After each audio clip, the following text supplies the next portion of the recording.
Bibles and its God is a dick. The B-I-B-L-E. Bible. Yeah.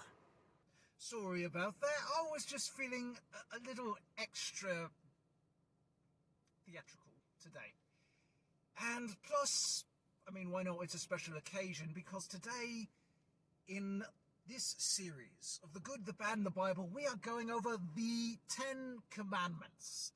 The foundation of pretty much the entire Old Testament. Everything that the rules and bullshit ideas are based on, we're going to go over those original 10 today. Why am I wearing shades? Because the sun is going down and it's looking right in my face. Don't worry, you won't have to deal with these all day. There's trees and woods over there. I guess I just didn't have to wear shades before, since I guess the clouds were blocking the sun or something. It wasn't bothering. Maybe it was how I was parked. That's quite possible. The parking here at where I'm staying is a bit rearranged today. Plus, I'm doing this on a Tuesday as opposed to a Wednesday. I do all my filming on Wednesday. Sorry, I'm talking too much. I'm a bit stirred. Let's get back to the 10 Commandments, shall we? More specifically, what we're going to do to the 10 Commandments, if you're joining me here for the first time. You see, I used to be a Christian. I'm very familiar with the Bible and what it says. I was raised to read the King James Version and to take it seriously every day. Every single day. And I eventually became a very serious Christian in my late teens and early 20s. And my whole story and deconversion, why I did, what led me to do it, it's a little bit different from most people. My parents were missionaries too, so of course there's some content about that in my backstory, but that is all in separate videos you can go watch on your own time. Here we go through the Bible, and I talk about what I've since learned. Well, maybe not what I've since learned, because I'm going through the Bible again now, and it's completely different for me now than it was before. Because I can think much more logically now. I can think a lot more fairly. Which is something, believe it or not, the Bible can prevent you from doing if you actually choose to believe what it says, depending on what you believe that it says, and how you translate what it says, because, I mean, God says he's not the author of confusion and whatnot, but his book is very confusing. So confusing, in fact, that there are thousands of denominations just in Christianity, and that's excluding, all of Judaism and the people that follow the Torah, because that's, this is, from a Christian standpoint, everyone else is wrong. Well, that's most religions. Not all, but most religions' standpoints. This series is for anyone, because anyone can go anywhere and pick up a Gideon Bible in a hotel, unfortunately, and pick it up, start reading it, and potentially believe whatever they happen to read. Fingers crossed that it's something good. Because some, before I rabbit trailed, there are some things in the Bible that are good, but there are a lot of things that are bad. I'm going to go through both of them in this series. I'm having such a blast already, partially because most of it's been painting God to look like the dick he is, and it even surprised me going back through. I've really had such a good time. Just Exodus. Oh my gosh. I thought I was having fun going through Genesis. Exodus. Holy fuck. I cuss a lot. Might want to get used to that. I don't say that in every episode, but I do swear. I guess I don't swear as much as I thought I did. I swear more in my day-to-day life than I do on this channel, but I do swear. And this is marijuana, by the way, in case you couldn't gather from the fucking name.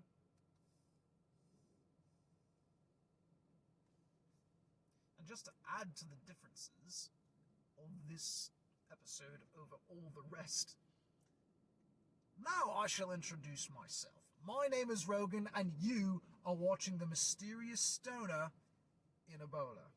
Now, without any more delays, without any further ado, let's dive straight into the Ten Commandments. There's no story really going on here. This is just God. What we're going through is just God delivering the Ten Commandments. That's it. We're not doing any other stories or anything like that, because this content right here is enough, and I've already spent a lot of time talking, and there's 10 whole commandments to get through, and I'm going to try and do that as quickly as I can before daylight runs out. In fact, I've already lost enough daylight and sunlight to be able to take my shades off, and so now we can, for real, get into these 10 commandments, starting with the very first. Thou shalt have no other gods before me. Thou shalt have no other gods before me. Before? As in, we can have some afterwards. And also, which other gods?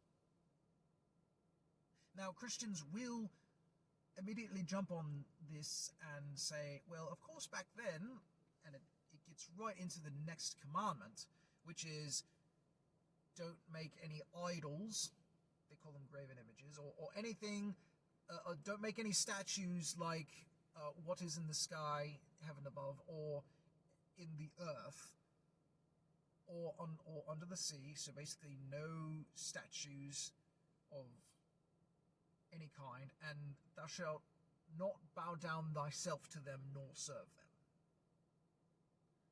So don't make any kind of statue, don't worship it, and there's that. But then there's the whole other one before, thou shalt have no other gods before me.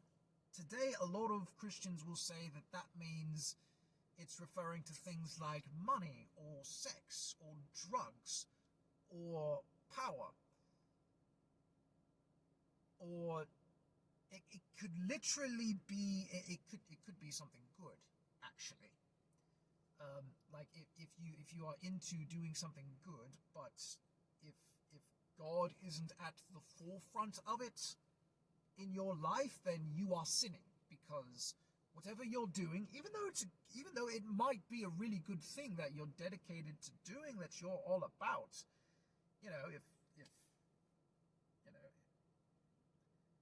if it's more important to you than Jehovah, specifically Jehovah, then you're sinning, and you will go to hell, even though you might be such a really good, nice person doing these wonderful things that you care about more than Jehovah. Jehovah doesn't give a fuck about that.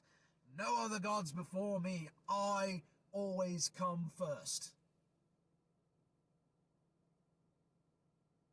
But sounds like a really selfish guy.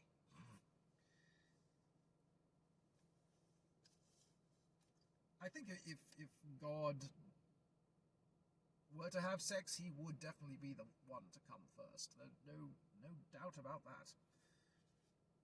And then he says, get this, what I question why it would be wrong to, why shouldn't people be allowed to worship a physical image of a thing if that's what they want to do. I mean, that's their, sure, they might be wrong, but if that's their freedom, why, and the good people otherwise, like if the God isn't telling them to do bad things to other people, then, and it's like telling them to get along with others and such, and, not threaten people into conversion or things like that. If their God is a pretty chill God, then why not let them worship it in a physical form, if as a statue or whatever? Like, no big deal. Why should God care if they do that? Well, he says why.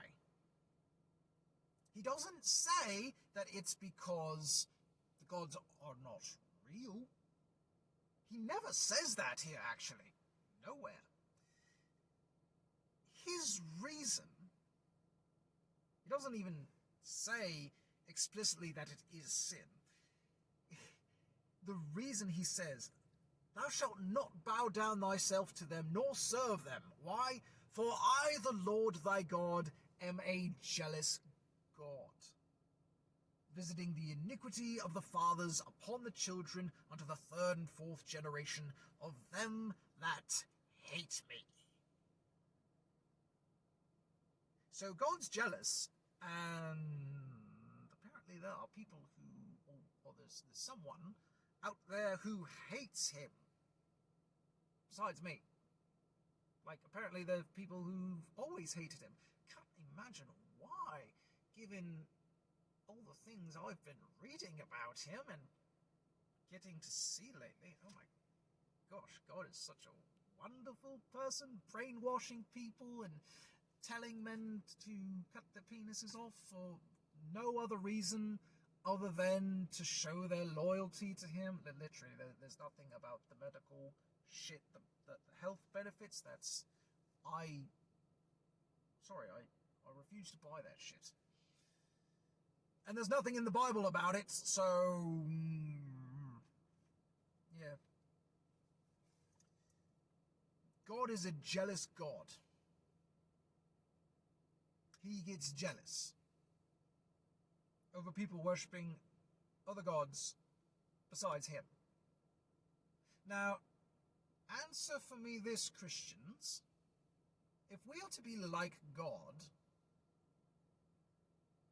but it's a, like, he said, like, I'm gonna find the verse and post it up here somewhere, because jealousy is commonly not a good trait in humans. Like, humans can agree on that amongst each other. Like, there's such a thing as too much jealousy. A little bit, it's okay, as long as it's not hurting anyone, and it's not like, taking up your mind or anything like that. It doesn't consume all your thoughts, then, a little bit is okay. But God straight up states that he is a jealous God. So if being known as a jealous person is a bad thing, and even the Bible says that we shouldn't be jealous, I'll find the references, post them up on here if I can, because I know they're there. I'll find them for sure. But if it's wrong for a human to allow to be jealous, to have jealousy as part of their trait, for it to be a sin to be jealous, why does God get to be jealous? Why is it bad for a human to be jealous, but not God? It's like God is the exception to the rule? Like, what? Why? Why does it, to be completely fair, to be completely just? There's a difference between being fair and just and saying, okay, all you people have to go by the same rules, but me, I don't have to. I don't have to follow your rules. You have to follow the rules I tell you, but I don't have to follow the rules that I tell you. Do as I say, not as I do. And yet there are also verses in the Bible that say that we should be like God. And unfortunately, there are a lot of humans that act like Jehovah. Some people do it very well. There are some people who pull off the more positive traits of God, and well, that's something completely. That's a whole nother rabbit trail that I'm trying to avoid getting into. But you understand, right? Why? And if he's not willing to just say that the other gods aren't real, he could have said that if he wanted to. He's just jealous. He doesn't care if someone else is worshipping a god that isn't real. He doesn't care. He doesn't care if it's not real. And that if they're good people, then they if they're acting like good people, because God thinks that no one is good. God thinks everyone has sinned, and everyone has done wrong, but everyone does good as well. And somehow, in God's opinion, the good things we do can't make up for the bad things we do, which I personally find a bit ridiculous, because we can make up for what we do against each other. If I wrong you, I can make it right with you. There's usually something that we can do. If we both want it to work out, there's something we can both do to be friends again, to make things right. But with God, there's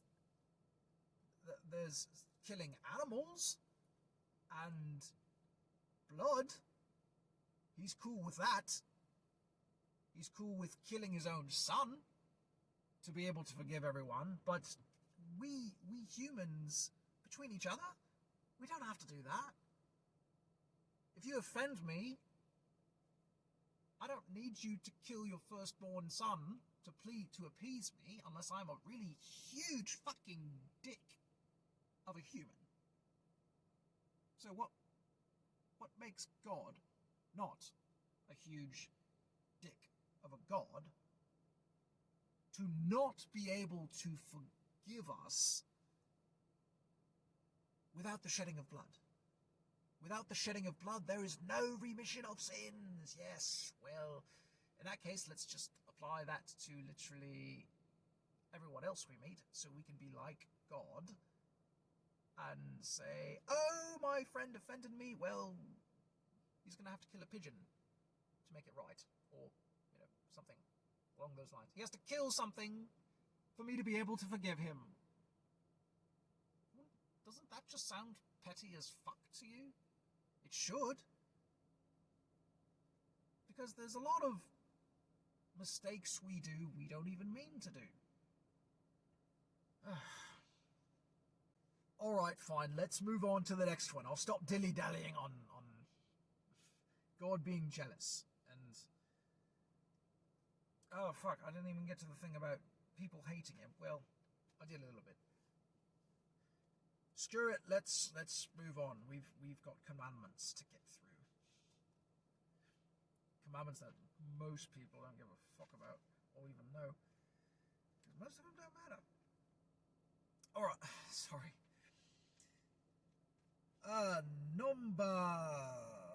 Verse number 7 is where we are at.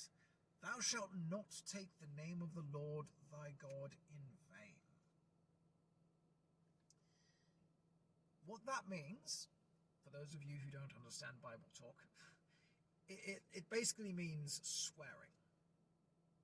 There are two definitions. There's the basic one, swearing. Oh my God, that. Yes, if you do that, you sin, because you're not actually praying to God. You're just saying His name to say it for as part of the exclamation for whatever surprised you or whatever shocked you.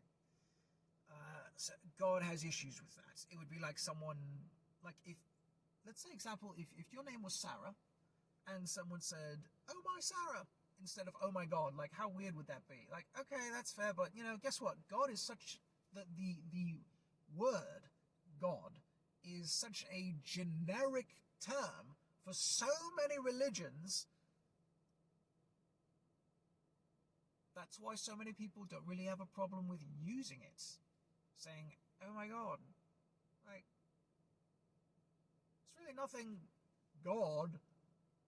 Your God, regardless of which God you serve, I don't care which God you serve, your God should not be offended by a bunch of humans saying, "Oh my God," for the sake of the expression, because it's not referring to any specific God. It's not your God.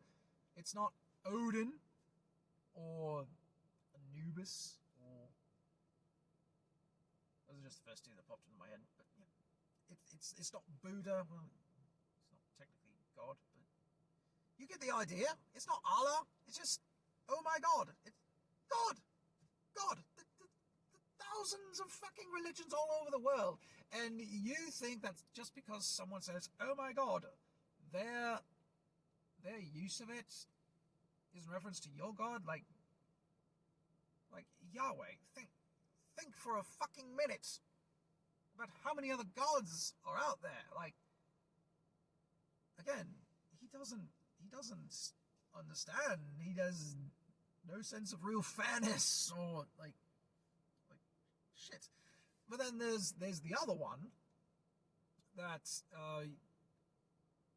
is using his name in vain. See, I honestly, I think that last one, swearing shouldn't really be included. I think Christians just threw that in there just to have an excuse to be extra offended. Really, the higher up ones, not necessarily the lower ones, although some people do love to look for excuses to be offended. It's like they get something out of it.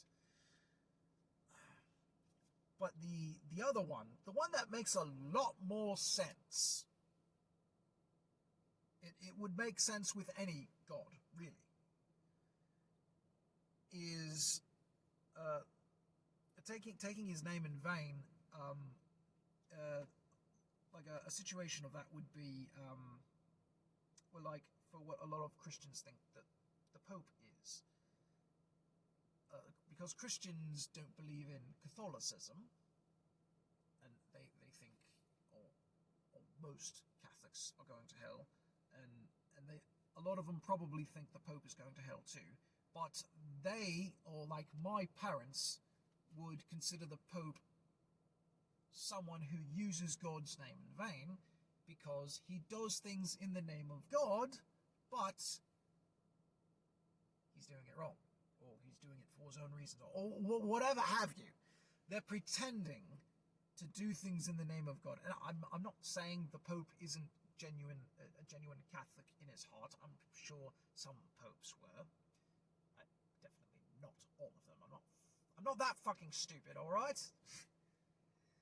I'm not that naive.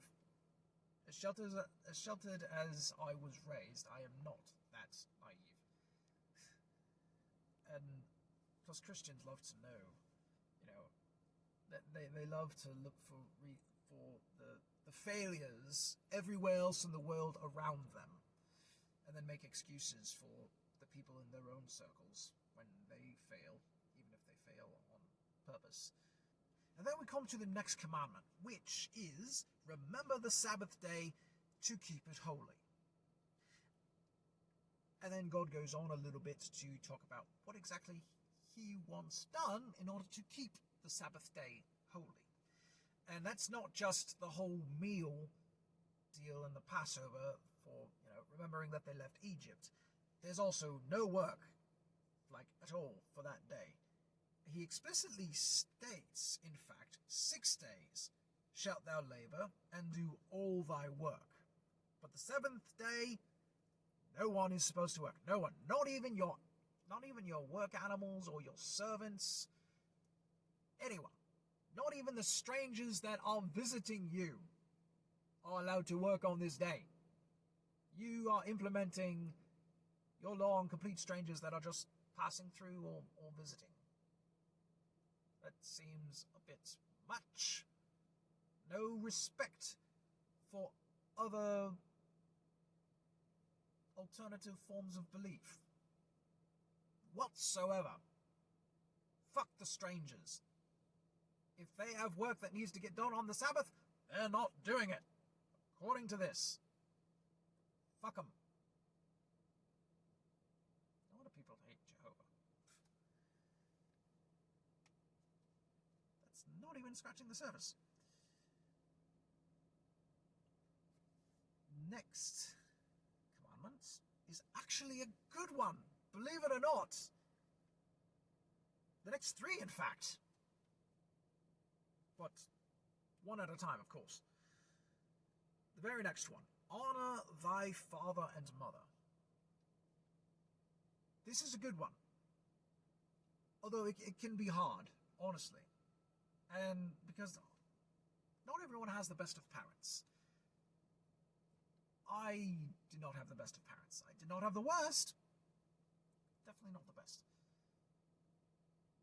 But, you know, I don't honor my parents for God. I don't do shit for Jehovah anymore. I do it because, well, I do it for myself, for my own sake, and like I understand like I don't hate my parents. I can understand why other people would hate theirs if their parents treated them horribly. But I think that anyone who learns from the example of their parents, and I think because, you know, oftentimes it's victims who create victims. You know, usually like the bullies at school are usually getting abused by the parents at home. And that's why we have bullies in school. Partially why. And so, you know, it's something important to remember with our own parents, even if they're terrible. I mean, no matter how good they are, they're going to have flaws anyways too, but it's important to take it easy on them. At least some. You don't have to write off everything they've done to you. Absolutely not. Because they have to be responsible for their own actions. But odds are, if they were shitty to you, their parents were probably shitty to them. And who knows how long that cycle has been going on. Who knows how that shit even got started?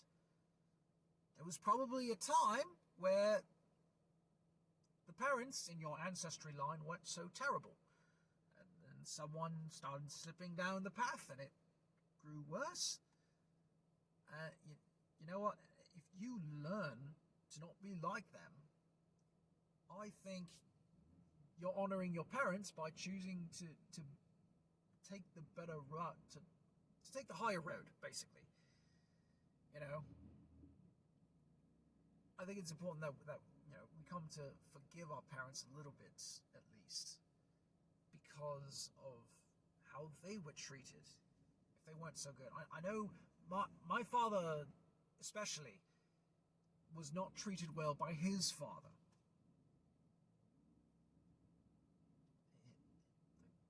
His father was worse than he was.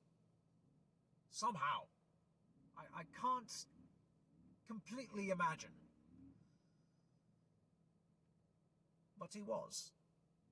And so, and my father tried to be better than him.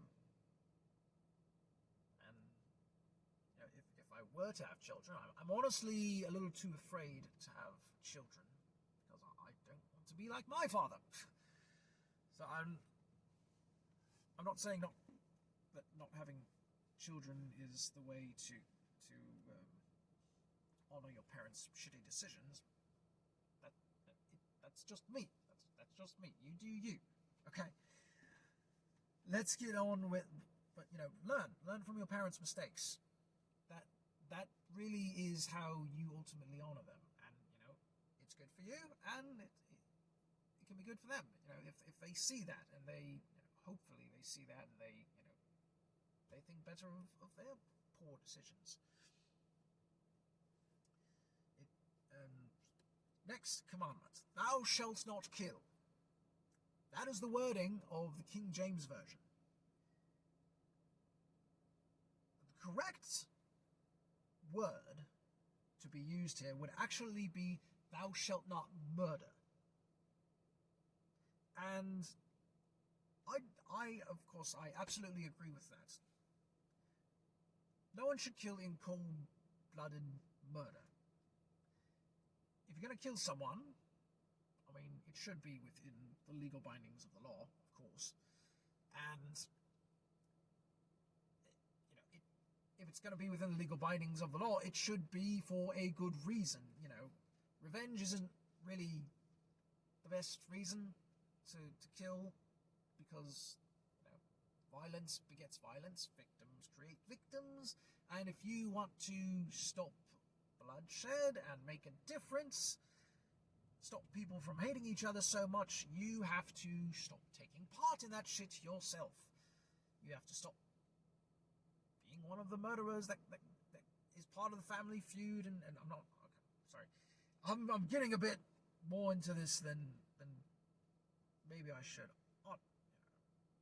I'm trying to make the most out of this that I can. It's a good commandment. Thou shalt not murder.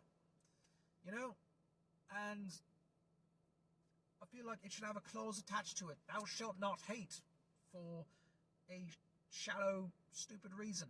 Like difference of opinions or difference of beliefs, so long as the other beliefs don't harm other people or involve trying to force other people to believe the same thing.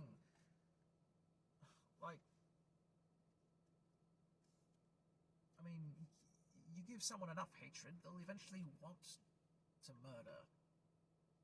And you don't want that. So, I don't know.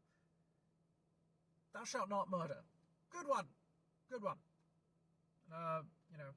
Society doesn't take well to people that go out and just go around murdering people. So, it's good that God had that one covered. Glad he had that bit of common sense, although he really likes to murder people himself.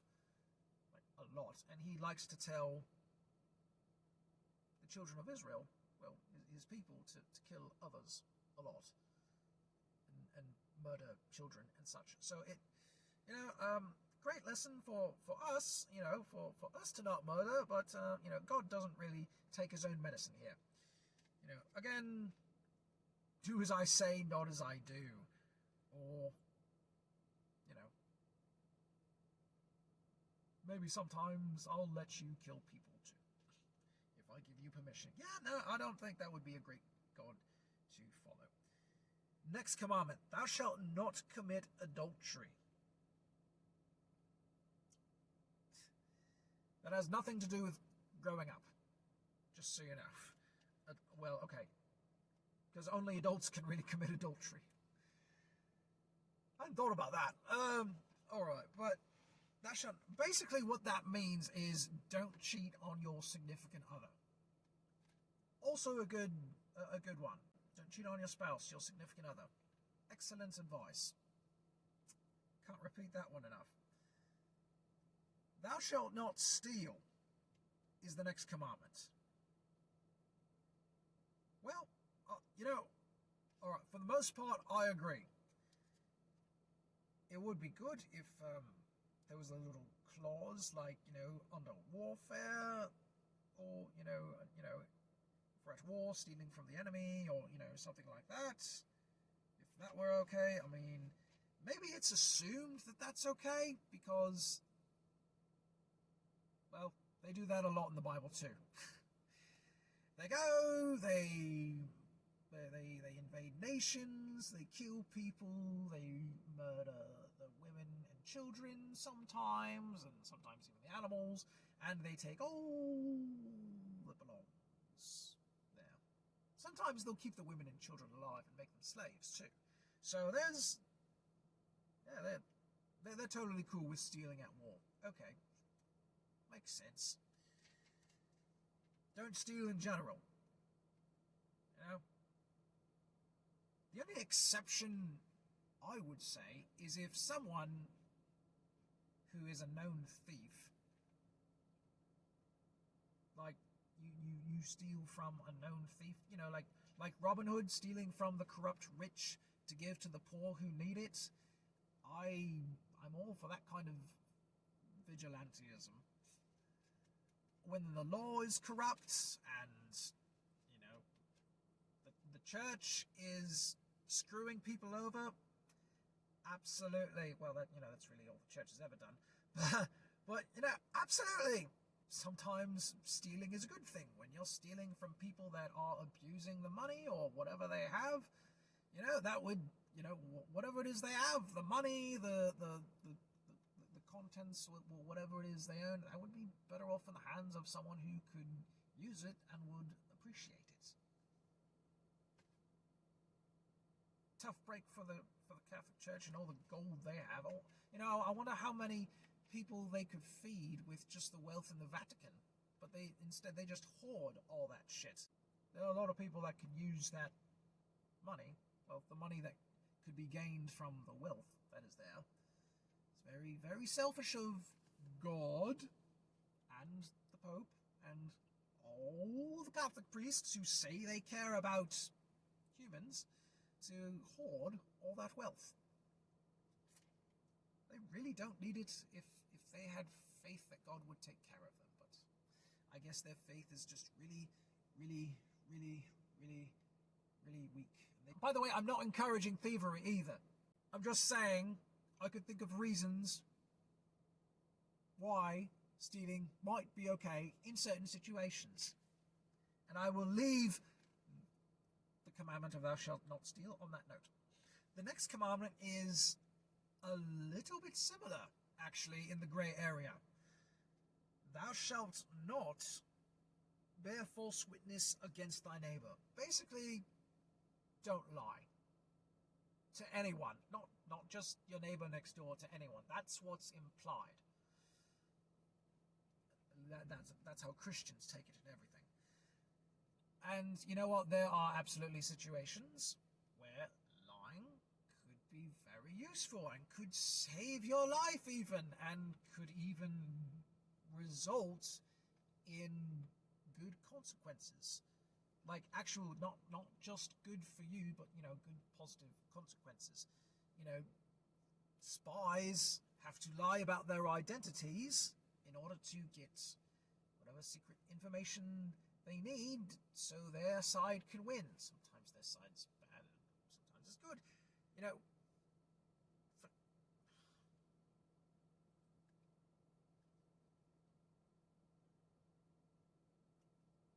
don't really want to go into any more examples than that, because that's really the only safe one I know of that I can talk about right now. I could talk about other possibilities, but I don't really want to get into those right now. Maybe I'll do a separate video on my full opinion of lying, and honestly, I think people should not lie as much as possible, because the truth is really, really powerful. A lot more powerful than people give it credit for. Lies, yes, they are powerful, but ultimately, lies may have the numbers, but truth has the power that lies don't have. And a single truth can take out a billion lies. So, always go with truth over lies. If you're going to lie, be extremely, extremely careful and really think about the consequences of getting caught, as well as of not lying. So, use your intuition. Think about it very carefully. Don't be stupid about it, okay? There's being stupid about it, and there's being smart about it. Most of the time, being smart is going to be not lying. Like 99.9% of the time. Maybe even more than that. And then the last commandment, as the last of the daylight fades away. Thou shalt not covet thy neighbour's house, nor shalt thou covet thy neighbour's wife, nor his manservant, nor his maidservant, nor his ox, nor his ass, donkey, nor anything that is thy neighbour's. Basically, don't covet anything of what anyone else has. Don't want it. Don't desire it for yourself. There's at least two ways of looking at this.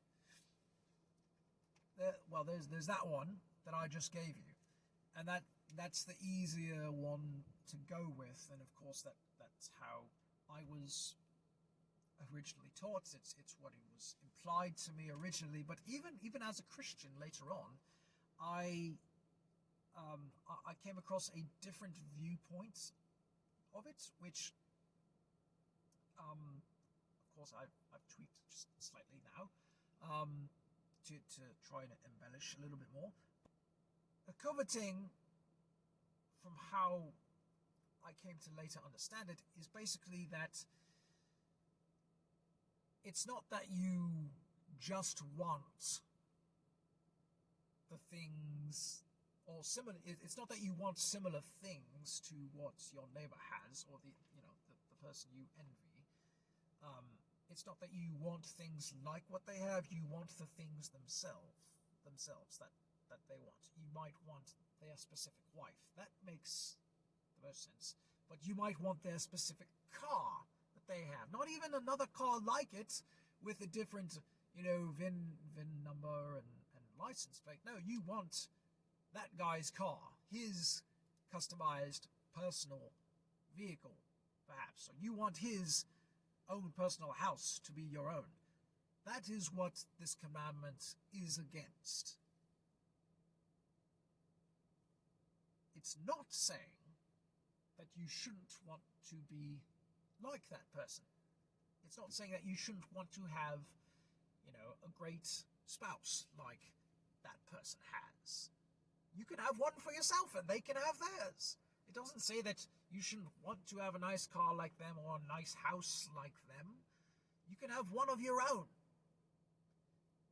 And I think, in fact, sometimes it's good to look at the success of other people around us and wish we had the same kind of success for ourselves, because that helps motivate us to do better, to figure out, well, if they could do it, maybe so can I. So how did they do it? Maybe I can do something similar, or maybe there's a way that I can figure out that will work. Honestly, I think there's something for everyone out there. Maybe not wealth and riches necessarily, but to be able to be just as happy as someone who is wealthy. Well, guess what? Not all wealthy people are happy. So you can actually be happier than a wealthy person and not be nearly as well off. You could even be poor. There are people with no money in the world who are happier than some people who are filthy rich. Quite frankly, I'd much rather be one of the poor happy ones than the rich miserable ones. But of course, we all want to be the happy rich ones. Like Keanu Reeves, it seems. He's one of my personal favourite rich people out there. Because of how generous and kind he is to other people. And I wonder, that makes me wonder. I wonder why be kind one to another is not one of the 10 Commandments. All this, pretty much all this group of 10 Commandments said was, thou shalt not, thou shalt not, thou shalt not, and then me. Like, okay, it starts out with the me, no other gods before me. I am a jealous God. Don't worship other images, other gods, only me. Don't forget the seventh day, the Sabbath, that you celebrate about me. And then the rest of it, don't do this, don't do that, don't do this, don't do that. Some of it, yeah, good ideas. Some of it, you could have expounded on more, or just straight up. Should have really expounded on some of those. Expanded, I guess, is the better word. But everything is in the dark now. And so I should probably wrap this up.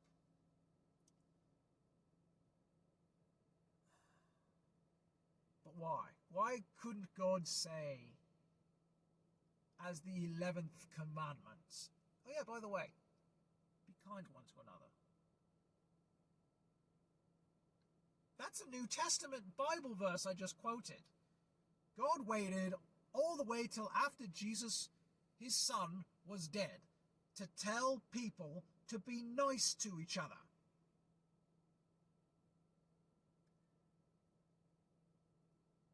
I think Jehovah has some serious issues. I mean, he doesn't really like people getting along anyways. That's why he changed everyone's language at the Tower of Babel. They were getting along, and they were building a tower. That, well, they were united. And God said, we can't have that.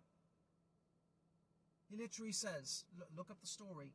He literally says that anything that humans do, that they set their mind to, if they do it together, they can do it. There's nothing that humans can't do if they do it together, if they are united. That's what God thinks.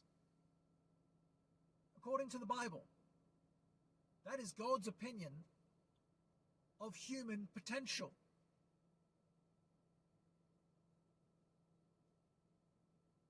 And if we can do anything we set our minds to, maybe God should have a reason to be afraid. Maybe he was right to panic and divide us all, and give us different languages. Because who knows, we might have built that tower right up to heaven and kicked him off his throne. And then he wouldn't be able to control us anymore and do all these crazy things to humans and shit. Maybe humans would get along and advance.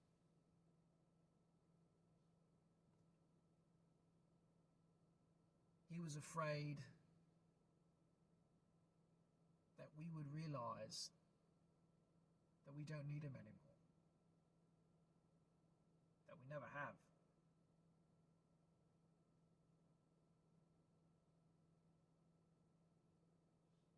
Or maybe that we realize he's just not real. Or at least he's not a fucking god. Not an all-powerful, all-wise, all-knowing, or even all-common sense God. He's none of that. If he's a god of anything, he's the god of tantrums and selfishness, stupid rules, sexism, racism, all kinds of bad things. He's more like the devil than the devil himself. It's all there in the Bible. Read it for yourself. Don't read it how people tell you to read it. Just don't even read it how I tell you to read it. Just read it with your own fucking eyes. Read it with your own brain. Ask yourself if the things that God says and does is really fair and just or not. The things he does to humans were things that a human did to you. Would you be okay with it?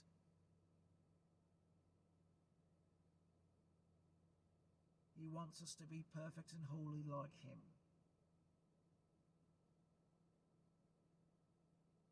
People who believe in him don't even understand what that means. They don't understand what God is like. Because they make excuses for all the bad things that he does.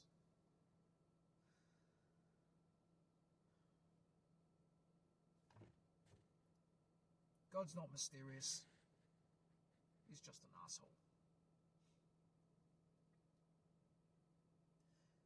But that is enough for this evening. I will let you go. We have been in the dark for far too long. I hope you all stay well, stay safe, stay wise. Always search for the truth. Always take the truth over your personal beliefs. Because sometimes your personal beliefs are wrong.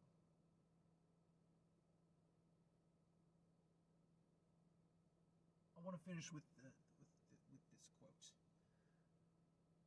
I don't know who said it, but it goes, "The truth is not what you want it to be.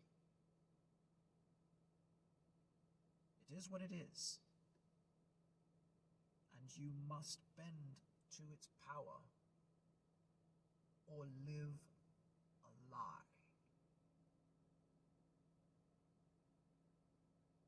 Stay safe, my friends, and until next time.